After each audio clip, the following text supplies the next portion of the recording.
Why do we measure a complete rotation around a circle as being 360 degrees?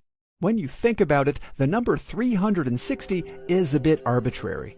For instance, it might seem easier for everyone to agree that a complete rotation is 100 degrees, with a right angle being 25 degrees and a half rotation being 50.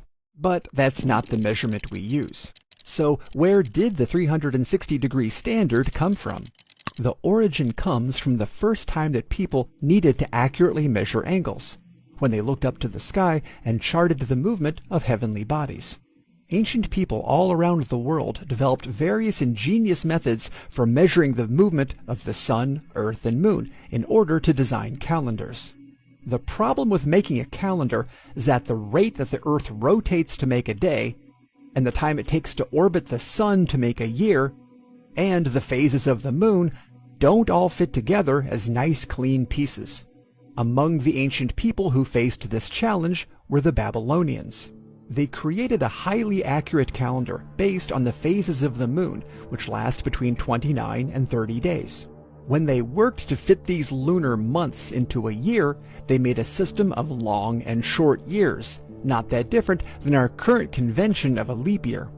To keep things clean and simple, the Babylonians also made an informal ideal calendar that was made of 12 months lasting 30 days to make a 360-day year.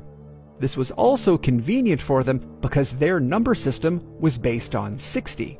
Unlike our numbers today that build on a pattern of 10, the Babylonians built their number system on a pattern of 60, and 360 fit nicely into that pattern.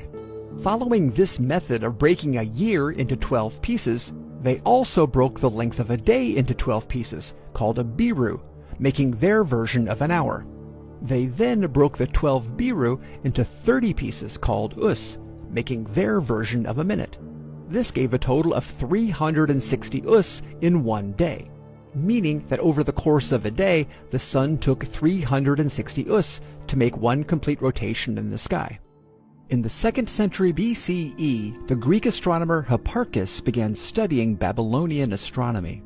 As he applied further geometric calculations to their work, he started using their divisions by 360 to describe the degrees of rotation around a circle. And that unit has stuck with us through the millennia. However, just because we know how we ended up with 360 doesn't necessarily make it the most convenient solution.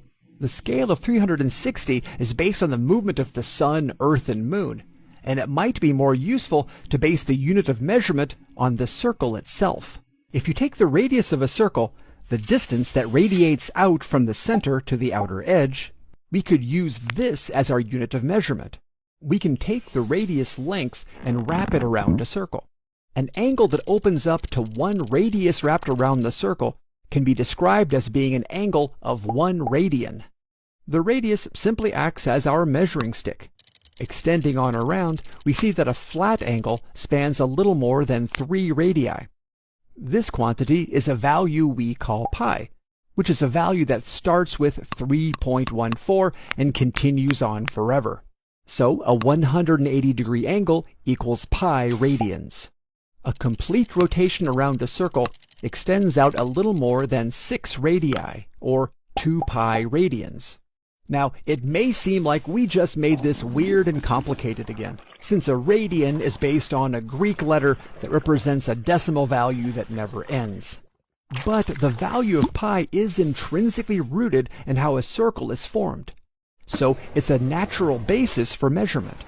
When you work with patterns in circles and angles, radians give us an elegant, clean system to work with, which is why it's used extensively in engineering and higher-level math.